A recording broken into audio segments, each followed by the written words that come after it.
querida, a gente vai prosseguir no estudo que a gente vem fazendo. Eu ia falar vinha fazendo, mas eu quero acreditar que essa é a comunhão que a gente continua tendo, como já vinha tendo no espaço físico da Igreja Presbiteriana de Lucas.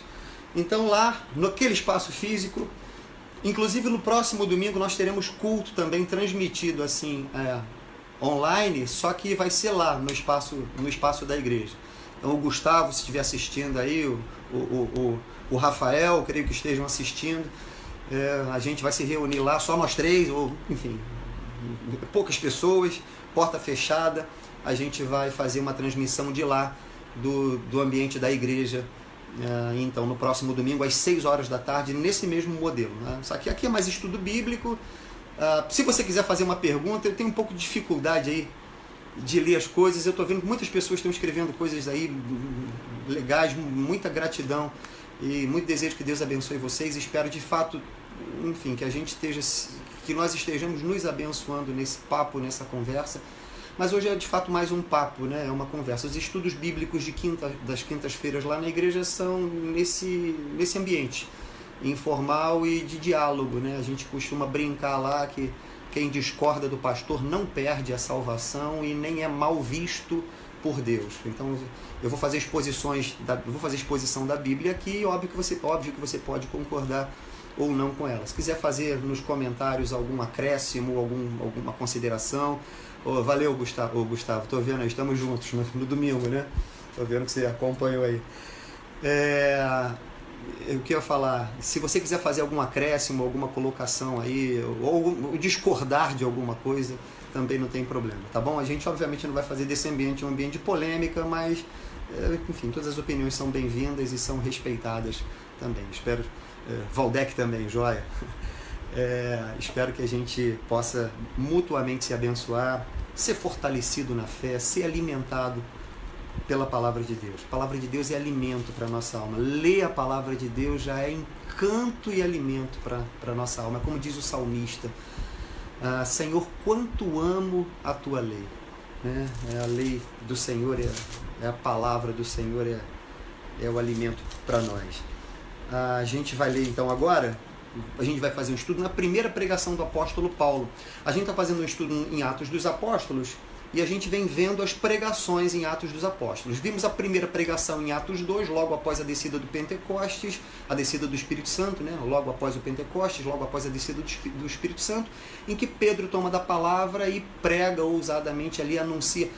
Olha que coisa interessante, em Atos 2 você vê isso, era uma igreja escondida, medrosa, com medo das perseguições, e com a vinda do Espírito Santo a igreja ganha coragem, vai para o mundo testemunhar, anunciar a salvação, chamar seres humanos ao arrependimento e à fé. Essa mensagem é muito clara, gente. Arrependei-vos e crede no Evangelho, né?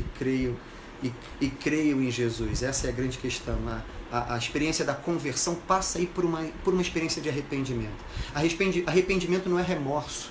Arrependimento é de fato um desgosto por se perceber alguém que magoou o coração de Deus, alguém que provocou a morte de Jesus. Porque foi isso que fizemos. Todos nós provocamos a morte de Jesus. Há a discussão, quem matou Jesus, se foram os romanos, se foram os judeus, fomos nós, gente.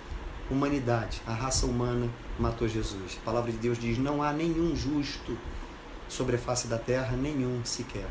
Mas também a palavra de Deus diz lá em Romanos mesmo, onde lemos, só que no verso 1, lemos do verso 31 para baixo, lá em Romanos vai dizer, nenhuma condenação há para aqueles que estão em Cristo Jesus. Bom, o apóstolo Paulo, então, na sua primeira pregação em Antioquia, ele é a primeira viagem missionária, ele está aí com Barnabé, um grande parceiro que deu a mão a ele, a Paulo, no início da sua conversão. Todos tinham medo de Paulo, então chamado Saulo. E quando Saulo se converte, quando Jesus transforma o coração dele e o converte, óbvio que a cristandade tem medo dele. Ele tinha fama de que era um assolador, um perseguidor da igreja. Ele se declara assim em outras situações, e Atos mostra que o que ele fazia era isso. Quando Estevão morre, capítulo 7 de Estevão, nós vimos a pregação de Estevão. E a consequência da pregação de Estevão foi o seu apedrejamento e a sua morte. e Saulo começa a ser apresentado para a gente ali, no capítulo 7 de Atos. Diz, e colocaram suas roupas nos pés de um jovem chamado Saulo, que anuía, consentia com a sua morte. Pois bem, nós vamos ver agora um Saulo que já se converteu. No capítulo 9 de Atos, a gente vê a conversão de Saulo, quando ele está a caminho de Damasco, saindo de Jerusalém, indo para o norte daquela região, procurando os cristãos numa região chamada Damasco, e diz a palavra de Deus lá em Atos 9, rica, quando diz assim, Paulo respirando ainda ameaças e morte contra os discípulos do Senhor. É uma expressão para dizer que Paulo era um bicho, né? Essa expressão, respirando ameaças e morte, mostra ali um Paulo, uma fera doida para devorar sua presa. Pois bem, mas é nesse caminho para Damasco que Cristo aparece, Jesus já ressurreto, já assunto aos céus, aparece para ele e diz aquela famosa frase, Saulo, Saulo, por que me persegues? E ele pergunta, quem és tu, Senhor? E ele diz, eu sou Jesus a quem tu persegues. E Saulo não estava perseguindo Jesus, Saulo estava perseguindo a igreja, os seguidores, os discípulos de Jesus. E Jesus se coloca no meio e diz, ao perseguir os meus seguidores, os meus discípulos, você está perseguindo a mim. E ali Saulo tem uma experiência bonita de conversão, mas todos ficam com medo dele. Não é para menos, né? A fama dele é essa, ele é um perseguidor, um assolador da igreja. E Barnabé é uma pessoa sobre quem a gente não vai falar muito, mas Barnabé é um sujeito que vai lá e dá a mão para Saulo e inclui Saulo na comunidade ali dos cristãos. Eu falava que eu conheço, eu vi pregando lá em Damasco, e Saulo é quem faz essa ponte para a cristandade passar a aceitar. Barnabé é quem faz essa ponte para a cristandade passar a aceitar Saulo aí no seu meio. Bom, então Barnabé e Saulo estão agora numa cidade chamada Antioquia da Pisídia, e aí ele é convidado para falar numa sinagoga nesse lugar, né? E aí eles leem o livro dos profetas, como é comum nessas reuniões na sinagoga, ali nesse tempo aqui em que o relato é feito. Então diz assim a palavra, depois da leitura da lei e dos profetas, Atos 13, a partir do verso 15, acompanha lá com a gente se você puder, Atos 13, a partir do verso 15.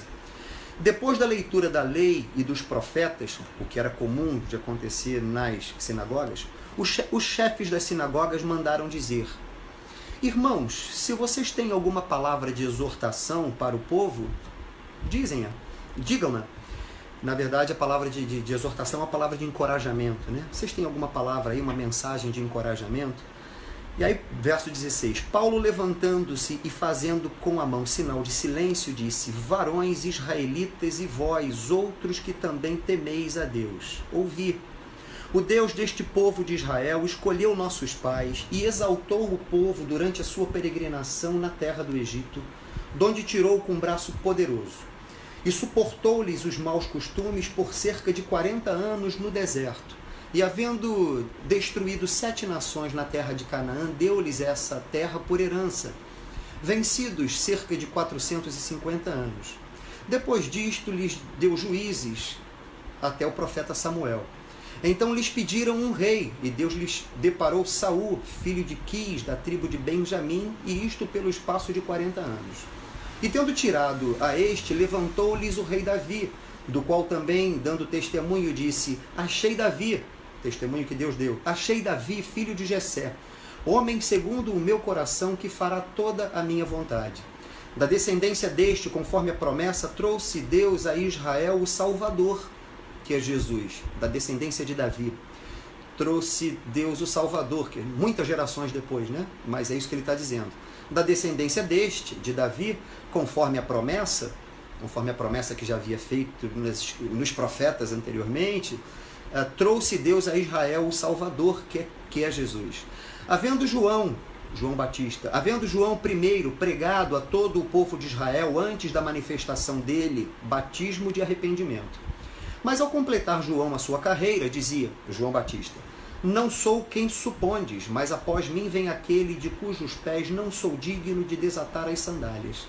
Irmãos, descendência de Abraão, e vós outros os que temeis a Deus, a nós nos foi enviada a palavra desta salvação. Pois os que habitavam em Jerusalém e as suas autoridades, não conhecendo Jesus nem os ensinos dos profetas que se leem todos os sábados, quando o condenaram, cumpriram as profecias. E embora não achassem nenhuma causa de morte, pediram a Pilatos que ele fosse morto. Depois de cumprirem tudo que a respeito dele estava escrito, tirando-o do madeiro, puseram-no em um túmulo. E aí vem a grande guinada, né? A grande virada. Mas Deus o ressuscitou dentre os mortos, e foi visto muitos dias pelos que com ele subiram da Galiléia para a Judéia, os quais são agora as suas testemunhas perante o povo. Nós vos anunciamos o evangelho da promessa feita a nossos pais, como Deus a cumpriu plenamente a nós, seus filhos, ressuscitando a Jesus, como também está escrito no Salmo 2: Tu és meu filho, eu hoje te gerei. E que Deus o ressuscitou dentre os mortos para que jamais voltasse à corrupção. Desta maneira eu disse, e cumprirei a vosso favor as santas e fiéis promessas feitas a Davi. É uma expressão que o apóstolo Paulo pinça lá do livro do profeta Isaías, no capítulo 55, verso 3. E cumprirei a vosso favor as santas e fiéis promessas feitas a Davi. Aí continuando no verso 35, por isso também diz em outro salmo, que é o Salmo 16, não permitirás que o teu santo veja corrupção. Porque na verdade, tendo Davi servido a sua própria geração, normal, conforme o desígnio de Deus, adormeceu e foi para junto de seus pais e viu corrupção, ou seja, sua carne entrou em decomposição, é isso que ele está dizendo. Porém, aquele a quem Deus ressuscitou não viu corrupção, não entrou em decomposição. Tomai, pois, irmãos, conhecimento de que se vos anuncia remissão de pecados, que se vos anuncia perdão de pecados por intermédio deste, que é Jesus, já anunciado, o Salvador, que veio da descendência de Davi. E por meio dele, todo o que crê é justificado de todas as coisas das quais vós não pudestes ser justificados pela lei de Moisés. Notai, pois, que não vos sobrevenha o que está escrito nos profetas. Vede, ó desprezadores, maravilhai-vos e desvanecei, porque eu realizo em vossos dias obra tal, que não crereis se alguém vô-la contar. A gente parou até aí. Essa foi a primeira pregação, então, do apóstolo Paulo. Só lembrando as outras pregações que vimos, foram 4 do apóstolo Pedro, a primeira logo após o Pentecostes, como já mencionei, a segunda em Atos no capítulo 3, quando Pedro e João sobem para o templo a fim de orar, fazer suas devocionais, seus exercícios devocionais, encontram ali um homem coxo de nascença, paralítico, e lhe pede esmola, e Pedro e João olham para aquele moço e dizem, olha, nós não temos nem ouro nem prata, mas o que temos isso te damos, em nome de Jesus levanta e anda. Aquele homem levanta, anda, entra no templo com eles, diz a palavra, louvando e glorificando a Deus. Isso causa perplexidade na sociedade e Pedro aproveita para pregar a palavra de Deus ali para a multidão, para aquelas pessoas que estavam ali. Isso traz a indignação das autoridades, do sinédrio, dos sacerdotes, e então Pedro é levado agora para frente do sinédrio, para frente das autoridades, para fazer a sua terceira pregação, que vimos também, já isso lá em Atos, no capítulo 4. E ali as autoridades ouvem o que Pedro tem a dizer, é ali em capítulo 4 de Atos que tem a grande expressão, não há nenhum outro nome pelo qual importa que sejamos salvos, senão o nome de Jesus, é Atos 4:12, porque nenhum outro nome é dado entre os homens pelo qual importa que sejamos salvos. Ali naquela primeira pregação de Pedro, eles sofrem uma reprimenda, né? As autoridades o chamam e dizem, a gente não vai prender vocês, nem trazer consequência maior, mas olha, não, saiam por aí, mas não preguem mais nesse nome. E aí Pedro e João tomam da palavra e dizem, julguem vocês, autoridades, se é justo diante de Deus obedecer-vos antes a vós outros do que a Deus. E aquela expressão maravilhosa, porque nós não podemos deixar de falar das coisas que temos visto e ouvido. Eles são presos, eles são chamados para o sinédrio mais uma vez, lá na frente, já em Atos 5, e repetem o que disseram. E o conteúdo da pregação de Pedro, né, nesses 4 pregações que falamos, é muito parecido com a de Paulo. como que a de Estevão também, embora as extensões sejam diferentes e as palavras às vezes sejam diferentes, mas a pregação, as 4 pregações de Pedro, a pregação de Estevão no capítulo 7, que é longuíssima, tem aí mais de 50 versículos, né? Estevão pega bem a história do povo de Israel a partir de Abraão, passando por Isaac, passando por Jacó, passando por José no Egito, depois mostrando Moisés, Davi, Salomão. E o discurso de Estevão é grande e faz com que no final das contas Estevão acabe morrendo. E Estevão morre de uma maneira muito digna, muito honrosa. Estevão morre repetindo palavras que Jesus morreu na cruz. Na cruz do Calvário, Jesus disse coisas como: Pai, perdoa-lhes porque não sabem o que fazem. Estevão estava sendo apedrejado e Estevão diz coisas como: Senhor, não lhes atribua esse pecado. O pecado de ser assassinado por eles. Estevão, como Jesus, Estevão intercede pelos seus matadores, pelos seus assassinos. Né? E outra palavra que Jesus diz é: Senhor, em tuas mãos entrego o meu espírito. Essa palavra também é a palavra que Estevão usa quando está morrendo. Senhor Jesus, em tuas mãos entrego o meu espírito. E agora é Paulo pregando. O contexto é esse: Paulo está numa cidade de Antioquia, ali havia uma sinagoga, judeus se reuniam ali, judeus não que estavam na Palestina, judeus da chamada diáspora, judeus da dispersão, eram judeus que não moravam na Palestina, né, ali em Israel, na terra chamada de Israel. E havia também, além dos judeus, havia também outros que eram prosélitos, né, eram simpatizantes ali, participavam daquela devoção ali na sinagoga. E Paulo e Barnabé entram ali e participam daquela atividade que é natural. Eles leem o Antigo Testamento, a lei e os profetas. E o que vimos é que após terem lido a lei e os profetas, o chefe da sinagoga diz: algum irmão aí gostaria de trazer um exórdio, uma exortação, um incentivo, uma palavra de incentivo? E Paulo então usa da palavra e começa recobrando primeiro ele usa uma expressão de identidade, né?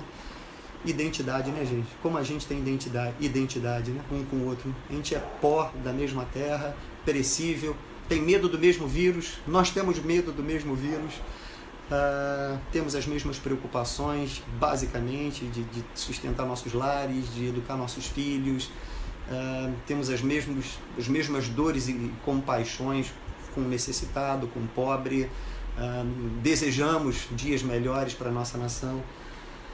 Então ele diz assim: homens israelitas e vós outros que também temem a Deus, usando um discurso aí para trazer uma identidade que ele também tem com aquelas pessoas.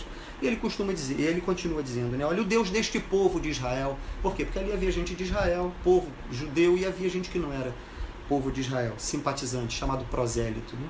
E ele diz: olha, o Deus deste povo de Israel, que inclusive é esse Deus que vocês estão aqui a cultuar, né? Sendo judeus ou não, vocês estão aqui a cultuar esse Deus, aí na sinagoga, é o que ele está dizendo.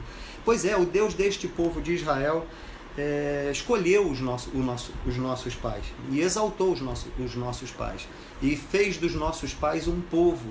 Esse povo que foi feito lá a partir de Abraão peregrinou no Egito, foi escravo no Egito, por mais de 400 anos ficou por lá. Deus levantou Moisés para tirar o povo do Egito e ir em direção à terra prometida. E diz uma palavra forte aqui, né? Verso 17: sua peregrinação na terra do Egito, donde os tirou com braço poderoso. E diz assim o verso 18: suportou-lhes os maus costumes por cerca de 40 anos no deserto. Foi o tempo da travessia entre o Egito e a terra prometida. O povo de Israel peregrinou no deserto aí por 40 anos. Mas acho interessante essa expressão: esse Deus suportou-lhes os maus costumes, porque essa é uma inclinação nossa, gente. Não adianta a gente se achar bonzinho, que eu sempre fui de Deus, já nasci sendo de Deus. Deus nos chama para o arrependimento, e todo dia é dia de arrependimento, todo dia é dia de eu olhar para dentro de mim e falar: Senhor, que ser é esse? A palavra de Deus vai dizer que nós não pecamos, a palavra de Deus vai dizer que nós não somos pecadores porque pecamos, né? A lógica é o contrário. Nós pecamos porque somos pecadores, ou seja, pecar é tão somente dar vazão àquilo que é a nossa natureza. mas Deus é um Deus perdoador. É um Deus que olha para um coração quebrantado, para um coração arrependido, e aviva esse coração, e apacenta esse coração entristecido, né? E traz esperança, e traz ressurreição, vida, salvação por meio de Jesus. Bom, Paulo continua dizendo, esse Deus suportou os seus maus costumes aí por 40 anos na peregrinação do deserto. E ele já dá um salto para diante, né? Ele vai falar, olha, o povo uma vez saindo do deserto e chegando na Terra Prometida, o governo daquele povo ali foi por meio de juízes, e nós tivemos juízes até o profeta Samuel. Ali, a partir do profeta Samuel, o povo falou, não queremos mais os juízes, queremos reis, queremos um rei. Os outros povos ao redor tinham reis, e essa é a história que os livros históricos vão contar para a gente lá no Antigo Testamento. Os primeiro livro das crônicas, segundo livro das crônicas, livro de Samuel, vão contar essas histórias para a gente. Vão contar que histórias? Que o povo pediu um rei, e esse primeiro rei foi Saul. Depois então Deus destituiu Saul e olhou para Davi, um jovem simples, frágil, de uma família simples, pobre, um pastor de rebanhos, um poeta, tocador de harpa e compositor de muitos salmos, inclusive um deles que foi mencionado pelo próprio Paulo aqui na frente. Deus escolheu Davi e tirou Davi lá do fundo da casa dele, filho de Jessé, e ergueu Davi como rei. E sobre Davi ele disse assim, no verso 22, achei Davi, filho de Jessé, homem segundo o meu coração, que fará toda a minha vontade. Bonito isso, né? Davi, um homem segundo o coração de Deus. E ele diz que fará toda a minha vontade. A grande verdade é que Davi não fez toda a vontade de Deus, porque nenhum ser humano faz toda a vontade de Deus. Mas é isso que Paulo quer dizer. Paulo quer dizer que essas promessas anunciadas para esses do passado se cumprem plenamente mesmo em Cristo. Cristo é esse que obedeceu o Pai até o fim. A palavra de Deus diz assim sobre Jesus. Ele foi obediente até a morte e morte de cruz. A palavra de Deus diz assim, ele não conheceu o pecado. E vai adiante, diz assim, aquele que não conheceu o pecado, que é Jesus, ele o fez pecado por nós. Jesus tomou sobre si o castigo que era para nós. Jesus morreu substituindo-nos, cada um de nós. Morte vicária, morte substitutiva, né? Morrendo no nosso lugar e sendo maldição. Porque está escrito que é maldito todo aquele que for pendurado no madeiro. Mas é isso que Paulo está querendo mostrar. Para aqueles homens que conhecem essa história toda que eu estou contando, talvez essa história seja um pouco desconhecida de você, não sei quanto dessa história você conhece, ou mais ainda do que foi dito, mas o que eu estou querendo dizer é que Paulo está querendo mostrar isso. Olha, eu não estou falando de um Deus estranho, eu não estou inventando uma religião. Eu estou falando desse Deus que vocês conhecem a linha da história, a condução que ele fez do povo. Esse Deus foi quem trouxe o Cristo. A gente vai ver, já leu, mas a gente vai pontuar isso mais aqui de novo. Então, voltando para o verso 22. Achei Davi, filho de Jessé, homem segundo o meu coração, que fará toda a minha vontade. E aí, da descendência deste, conforme a promessa, trouxe Deus a Israel o Salvador, que é Jesus. Porque Jesus é da descendência de Davi. Davi é de uma das tribos, que é da tribo de Judá. Paulo, por exemplo, é da tribo de Benjamim, é assim que ele se apresenta, né? Algumas vezes, que se mostra como sendo alguém da tribo de Benjamim. E aí ele está dizendo, esse Davi, que é da tribo de Judá, ele é que seu tataraneto era José, de onde nasceu Jesus, na família que nasceu Jesus, a família de José e de Maria ali. Então, sendo José da descendência de Judá, Jesus é considerado, embora Jesus não fosse filho biológico de José, Jesus é considerado como sendo aí da linhagem de Judá. Por isso ele diz, da descendência deste, que é Davi, conforme a promessa, trouxe Deus a Israel o Salvador, que é Jesus. E aí houve João, o Batista, que pregava a todo o povo de Israel antes da manifestação dele, antes da manifestação de Jesus. Esse João Batista pregava batismo de arrependimento. Essa palavra é muito pontuada nas Sagradas Escrituras. O arrependei-vos. Não tem jeito. Mas é bom, gente. É bom que a gente está diante de um Deus que é bom, de um Deus que é amoroso. A gente não está diante de um Deus que quer fuzilar a gente com um raio. A gente está diante de um Deus que nos chama e nos constrange com amor, para que a gente se quebrante diante dele com amor e reconheça que andou distante dele. Jeremias 31, 3, uma passagem lindíssima que diz assim, palavra de Deus para nós: com amor eterno eu te amei, e com bondade eu te atraí. É isso que Deus faz com a gente. É isso que Deus está fazendo com aquele povo que está ouvindo isso pela pregação do Paulo lá. Mas vamos lá, verso 25. Mas ao completar João a sua carreira, ele dizia: olha, eu não sou quem vocês estão pensando, eu não sou o Messias, eu não sou o Cristo. Eu sou, pelo contrário, aquele que, quando ele vier, eu não sou digno sequer de desatar-lhe as sandálias, as correias das sandálias. Né? E aí ele vai mais uma vez se identificando, verso 26, irmãos, descendência de Abraão, descendência de toda essa história que eu estou contando, herdeiros de toda essa história que eu estou contando.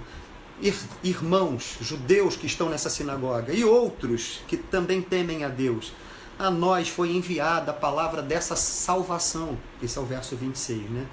Pois os que habitavam em Jerusalém, aí vai falar da morte de Jesus, os que habitavam em Jerusalém e as suas autoridades, não conhecendo Jesus, nem os ensinos dos profetas que se leem todos os sábados, quando o condenaram, aqueles que condenaram Jesus, ele vai dizer, tão somente cumpriram as escrituras que eles mesmos não conheciam.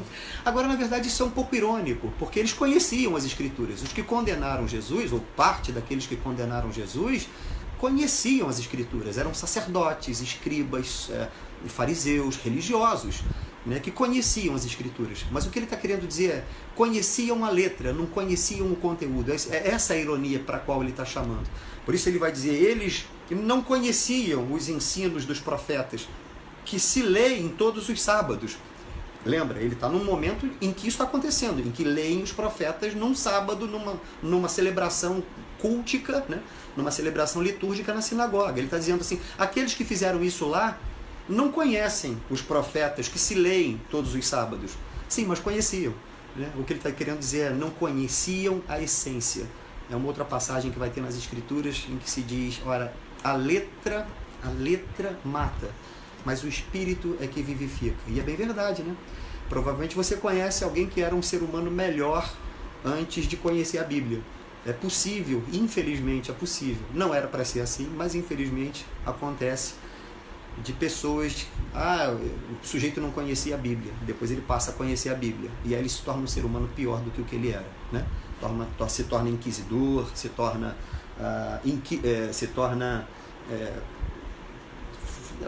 acusador, se torna melhor do que os outros. Por quê? Porque não conhece o Espírito de Deus. Não há espíritos, estou falando do Espírito de Deus. Pai, Filho e Espírito Santo. É o Espírito Santo quem vivifica, quem dá entendimento para a gente. Porque pela nossa mente, nossa incapacidade de conhecer a palavra de Deus é notória. Portanto, é o próprio Deus quem revela para nós o conteúdo da sua palavra. Bom, continuando. E ele vai dizer, então, embora não achassem nenhuma causa de morte, pediram para Pilatos que ele fosse morto. E depois de cumprirem tudo que a respeito dele estava escrito, colocaram-no num madeiro. Maldito todo aquele que for pendurado no madeiro. É uma profecia que já dizia. Puseram-no num túmulo, depois de terem-no tirado do madeiro. E aí vem o verso 30. Que ele usa, que Pedro usa, que todos usam. Que vai mostrar a teimosia de Deus. Nós somos teimosos por matar Jesus e Deus é teimoso por trazer Jesus à vida novamente. A ressurreição de Jesus, a morte de Jesus é o nosso não de Deus, a proposta de sim para a vida que ele tem. E a ressurreição de Jesus é o não de Deus ao nosso não. Ou seja, Jesus é ressuscitado porque Deus insiste na vida e insiste que em Cristo tenhamos vida. É nele que temos a vida eterna. Mas Deus o ressuscitou, nós o matamos, mas Deus o ressuscitou dos mortos e ele foi visto por muitos, os quais são agora suas testemunhas perante o povo. E aí, gente, nós vos anunciamos o evangelho da promessa feita aos nossos pais. Evangelho feito, aí ele faz 3 citações aqui do Antigo Testamento, conforme já mencionamos. Ele diz, como está escrito no Salmo 2, tu és o meu filho, eu hoje te gerei.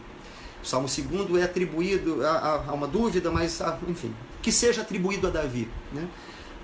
Ou algum contemporâneo de Davi. Essa expressão, tu és o meu filho, eu hoje te gerei, o apóstolo Paulo está dizendo, essa expressão que foi prevista lá 900 anos atrás, era a Cristo que se referia. Embora não soubéssemos disso na época, era exatamente a Cristo que se referia. E que Deus o ressuscitou, porque tu és o meu filho, eu hoje te gerei. Também é previsto sobre ele que Deus o ressuscitou dentre os mortos para que jamais voltasse à corrupção, à decomposição do seu corpo, né? Por isso é que dessa maneira se cumpre uma outra escritura, e aí ele cita Isaías, o profeta Isaías, no capítulo 55, no verso 3, dizendo assim: e cumprirei a vosso favor as santas e fiéis promessas feitas a Davi. E por em outro salmo, que é o Salmo 16, no verso 10, não permitirá que o teu santo veja corrupção. E aí ele argumenta, veja, irmão, ou seja, embora tenha sido Davi que disse isso lá no Salmo 16, 600 anos atrás, Davi não estava falando dele, porque sabemos que Davi, é o que ele vai dizer, verso 36, do capítulo 13 de Atos. Porque, na verdade, tendo Davi servido a sua própria geração, ou seja, vivido ali no seu tempo, conforme a vontade de Deus, ele morreu e foi para junto dos seus. A carne viu corrupção. Era mesmo que ele estava se referindo. Ele estava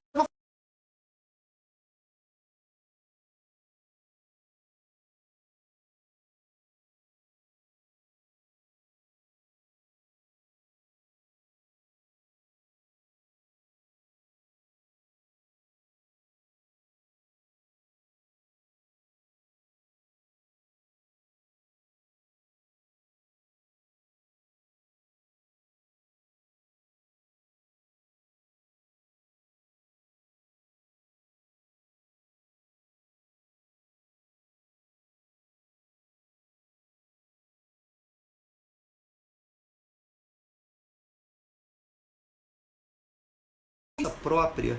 A ideia é que a gente entenda que nós não somos justos o suficiente, por mais bonzinhos que sejamos, que você seja. Nesse aspecto, o Evangelho, ele nos humilha. Porque há homens bom caráter, não há dúvida que há pessoas de bom caráter, há pessoas que são bondosas. Mas o que a palavra de Deus está querendo dizer é que, ainda que sejamos os mais nobres, não somos... não temos méritos para nos aproximar diante de Deus e dizer eu mereço, né? Nem Paulo tinha, ninguém tem.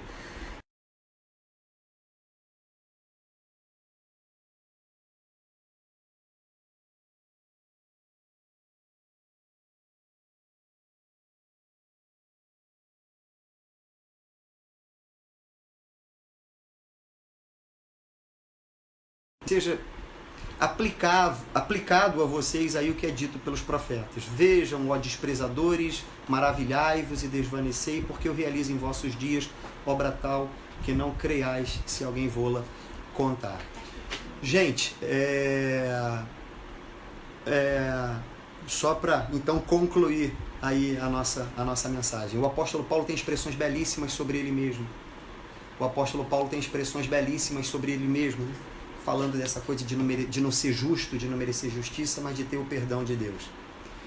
Eu fui, primeira epístola a Timóteo, no capítulo 1, ali do verso 12 em diante, um ponto máximo no verso 15, que diz assim: fiel é a palavra e digna de toda aceitação, que Cristo Jesus veio ao mundo para morrer, para salvar os pecadores, dos quais eu sou o principal. E ele vai mostrar o currículo dele. Logo eu, que no outro tempo era blasfemo, insolene, perseguidor da igreja, mas ele vai dizer: eu fiz na ignorância, eu fiz sem conhecimento. E Deus não leva em conta o tempo da ignorância.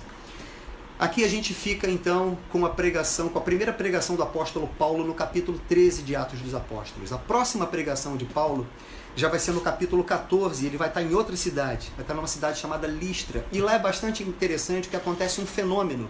Lá existem outras divindades. Então existe, por exemplo, o sacerdote de uma divindade chamada Júpiter, de uma divindade chamada Mercúrio. E quando Paulo e Barnabé chegam nesse lugar, eles pregam o evangelho e coisas acontecem, o sacerdote os chama de Júpiter e de Mercúrio, chama Barnabé de Júpiter e chama Paulo de Mercúrio, chamando-os de deuses, e querem oferecer sacrifícios, oferendas a Paulo e a Barnabé como sendo divindades, e Paulo e Barnabé usam daquela palavra que qualquer cristão consciente sabe A glória não é tua, a glória não é minha, a beleza não é minha, a beleza é de Deus, a beleza é de Cristo em nós. Aquela expressão de João Batista, importa que ele cresça, Cristo, e que eu diminua. É o que Paulo vai refletir, por exemplo, lá em Listra, na semana que vem, na quinta-feira da semana que vem, às 7h30, a gente se encontra para esse estudo bíblico aí. E Paulo vai rasgar suas roupas e vai dizer, por que vocês estão fazendo isso? Eu sou homem igual a vocês. Né? Não adorem a mim, não me reverenciem, adorem a Deus. Beleza do Evangelho é essa, gente. É saber que a gente tem acesso a Deus. Não existem homens especiais, nem mulheres especiais diante de Deus. Somos todos igualmente carentes da sua graça, carentes da necessidade de receber Jesus como Senhor, como Salvador, de vivermos para a glória de Deus. A gente encerra aqui, tá bom? Essa exposição de Atos no capítulo 13 e a gente vai para a semana que vem Atos no capítulo 14, ali a partir do verso 8. Então, se você já lê na sua casa, domingo a gente tem outra transmissão, só que vai ser do ambiente lá da igreja, domingo é às 18 horas, com culto, outras pessoas estarão me acompanhando, cantarão louvores, vocês não sofrerão aí com o desafinado do louvor, né? Mas o perfeito louvor existe, não porque a gente tem a capacidade de fazer, mas é porque a graça de Deus é sobre nós. Eu espero ter abençoado a sua vida, ter sido usado como instrumento de Deus, pequenininho, vermezinho de Jacó, pureza d'alma que acredito nisso, né? A glória é do Senhor e esse é um momento, um ambiente bom para a gente ter essa comunhão. Espero ter aí fortalecido, me ajudado a você de alguma forma. Com certeza você me ajudou também. Vou ler os comentários depois com mais carinho, tá bom, gente? E essa é a comunhão. Nós não estamos sós, estamos na companhia uns dos outros. A fé cristã é uma fé fundamentalmente comunitária, coletiva. Não existe o cristão do eu sozinho. Que existe, porque somos livres para sermos os cristãos que quisermos. Mas eu digo, essa não é a natureza do cristianismo. A fé cristã é uma fé coletiva, comunitária. Essa é a natureza. Salmo 122 diz assim, alegrei-me quando me disseram, vamos à casa do Senhor. Perceba que ele não está dizendo, alegrei-me porque fui à casa do Senhor. Ele está dizendo, alegrei-me porque outros me chamaram. Alegrei-me porque ouvi outras vozes me dizendo, vamos à casa do Senhor. E o que a gente está fazendo aqui é isso. Juntos, adorando a Deus e tendo esse momento de comunhão. Que Deus nos abençoe. Vamos orar.